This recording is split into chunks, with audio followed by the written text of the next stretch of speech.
ডুবে ডুবে কি করছেন? অনেকে হয়তো ধারণা করবেন যে উনি হয়তো পানির মধ্যে ডুব দিয়ে নিচে থেকে মাছ তুলতেছে, তাই না? কিন্তু আসলে ব্যাপারটা ভিন্ন। উনি আসলে মাছ ধরতেছে না, উনি এখানে নদীর মধ্যে ডুব দিচ্ছে। ডুব দিলেই নদীর তলদেশে উনি পয়সা, কয়েন কয়েন খুঁজে পাচ্ছে। প্রতিবারই যখনই ডুব দেয় তখনই সে 2-3টা করে কয়েন তুলে আনে নিচে থেকে।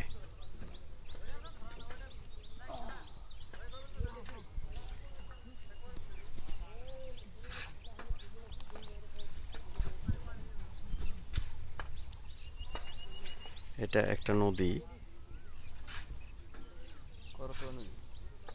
করতোয়া নদী, পঞ্চগড় থেকে এসেছে।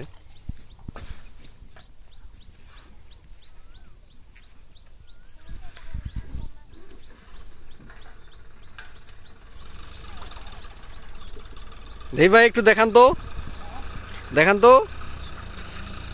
এই যে,